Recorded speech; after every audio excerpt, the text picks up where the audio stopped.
आज आपण शिवजयंतीनिमित्त महाराष्ट्रातील एका पौराणिक रत्नाला भेट देणार आहोत।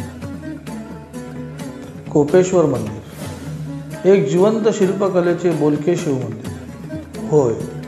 खिद्रापूरचे शिव मंदिर आपल्याला साथ घालत आहे, आपले भावविश्व उलगडून दाखविण्यास आतुर आहे।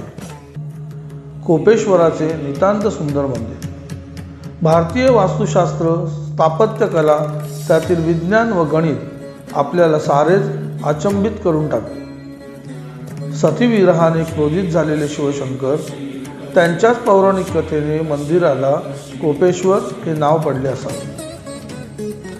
ह्या मंदिराची निर्मिती शिलाहार राजवटीत 12व्या शतकात झाली। जवळपास 900 ते 1000 वर्षापूर्वीचे हे पुरातन मंदिर आपली स्थापत्यकला किती प्रगत होती हे दाखवून देते। काळ्या भिन्न दगडात आपले पंचप्राण कोरलेल्या या पूर्वाभिमुख कोपेश्वर मंदिराची अनेक गुणवैशिष्ट्ये आहेत। रामायण व महाभारत या महाकाव्यातील अनेक प्रसंग येथील छतावर, खांबावर अत्यंत सुंदरतेने कोरलेले आहेत।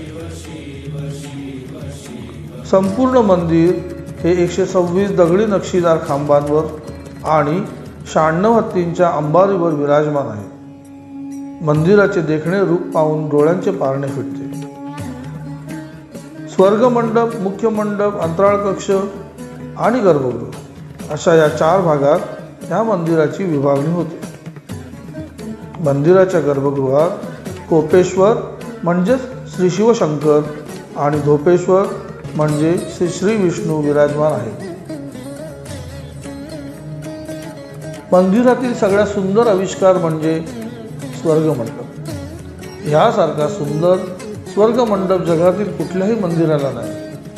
48 खांबांवरील सर्वांग सुंदर शिल्प कमानीने हा स्वर्गमंडप आणि 13 फूट व्यासाचे वर्तुळाकार खुले छत साक्षात स्वर्गात असल्याचे आभास निर्माण करते।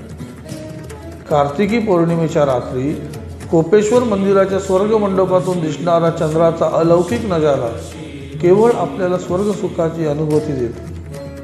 हेच ह्या मंदिराचे वैशिष्ट्य आहे। मंदिराचे केवळ अंतरंगच नाही तर बाहेरील कोरीव काम लाजवाब आहे। अशा मंदिराला आपण सर्वांनी भेट देणे अत्यंत गरजेचे आहे। मंदिर कोल्हापूर पासून 60 किलोमीटर तर नरसोबावाडीपासून केवळ 18 किलोमीटर आहे। मित्रांनो, हा वारसा जपण्याचे काम आपण केले पाहिजे, नाहीतर काळाच्या ओघात हे सर्व नष्ट होईल।